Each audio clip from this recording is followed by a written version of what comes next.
Bapak Ibu yang dikasihi Tuhan, kalau kita melihat sekarang banyak hamba-hamba Tuhan yang dipenuhi berkat melimpah dari Tuhan. Banyak pendeta-pendeta yang hidupnya dapat dikatakan makmur. Mereka benar-benar menikmati harta kekayaan, berkat kekayaan dari Tuhan. Kita tidak perlu berprasangka buruk terhadap mereka. Mungkin itu adalah upahnya karena mereka benar-benar setia melayani Tuhan. Tapi di satu sisi kita bisa melihat juga pada saat ini bahwa banyak anak-anak dari hamba Tuhan tersebut yang seolah-olah hidupnya penuh dengan gaya hedonisme, tidak mencerminkan bahwa mereka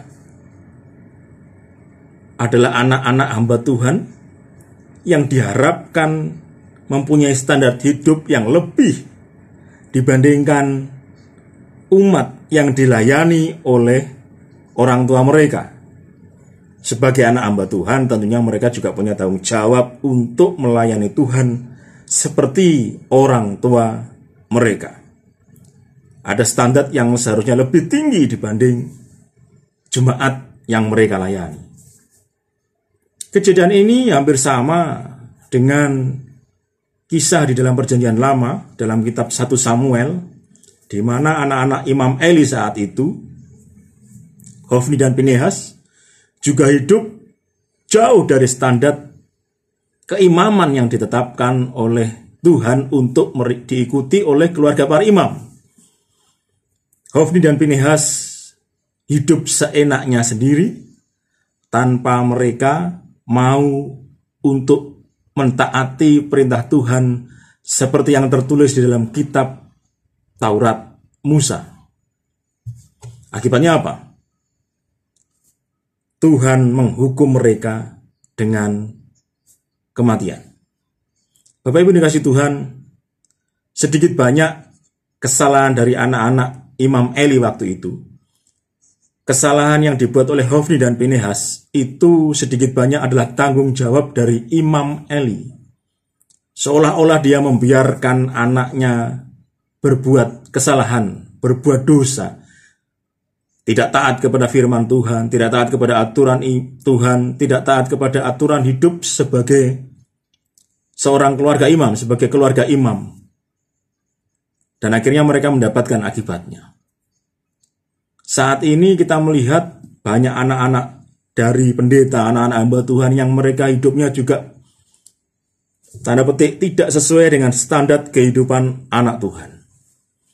Bapak Ibu dikasihi Tuhan, mengapa seperti ini? Kalau saya melihat sih, karena mereka mungkin tidak menghargai perjuangan dari orang tua mereka.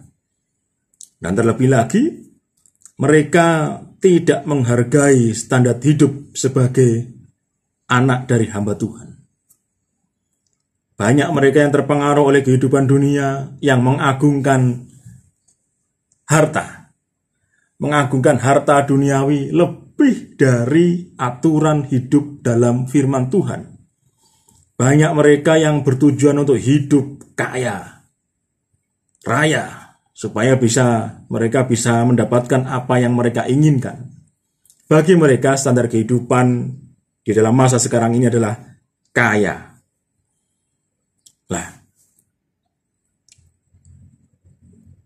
kalau kita melihatnya, sebenarnya permasalahan ini juga muncul dari pendidikan orang tua yang kadang tidak menekankan kehidupan sebagai anak-anak Tuhan kepada anak mereka.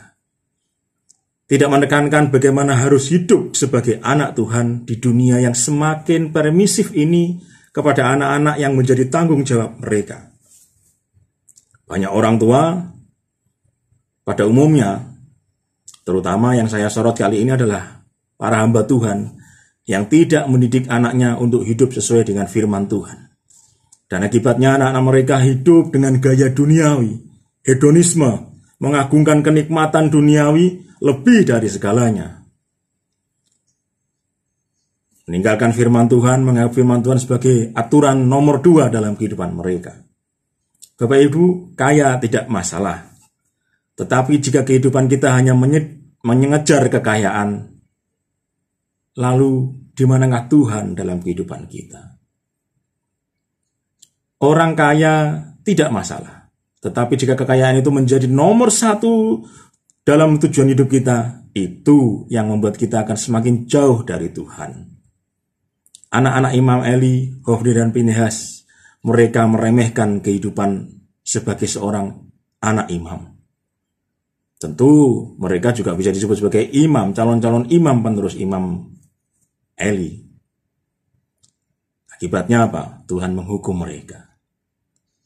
Saat ini saya sebenarnya tidak ingin melihat ada banyak Imam Eli lain yang membiarkan anak mereka hidup dalam ketidaktaatan terhadap firman Tuhan. Saya ingin semua orang yang menonton video ini mau mengingatkan anak-anak hamba Tuhan yang saat ini tersesat jauh dalam gaya hidup duniawi, tersesat jauh dalam gaya hidup hedonisme. Diam berarti kita mendukung kehidupan mereka. Minimal kita harus mendoakan supaya anak-anak hamba Tuhan ini, penerus hamba Tuhan, penerus kehidupan kekristenan ini, mempunyai standar hidup yang tinggi, mempunyai standar hidup yang sesuai dengan firman Tuhan.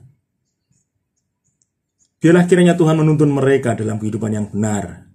Jangan sampai hukuman terhadap Hofni dan Pinehas itu terulang kembali di masa modern ini. Cukup Hofni dan Pinehas, anak-anak dari Imam Eli yang mengalami hukuman Tuhan sekejam itu. Sekejap seperti itu ya Bapak Ibu ya. Jangan sampai hukuman seperti itu terulang kembali dalam kehidupan anak-anak Tuhan yang kita saksikan saat ini. Jadilah terang dan garam dunia. Ingatkan, walaupun kadang kita dimusuhi karena kita menyatakan kebenaran. Tetapi sekali lagi, tetap nyatakan kebenaran. Apapun dan bagaimanapun waktunya. Jangan takut, tetap teguh seperti Paulus. Apakah dengan mengatakan kebenaran aku menjadi musuhmu? Jangan takut dimusuhi karena kita menyatakan kebenaran. Seperti Samuel yang hidup benar walaupun jadi didik di tengah-tengah keluarga imam yang kehidupannya seperti itu. Tetapi Samuel bisa hidup benar di hadapan Tuhan. Biarlah Imam Eli, Hofni dan Pinehas menjadi pengalaman masa lalu untuk kita hindari gaya hidupnya. Menjadi teladan yang kita singkirkan keburukannya dan kita ambil yang baik. Selamat malam, Tuhan memberkati kita sekalian sampai kesudahan zaman.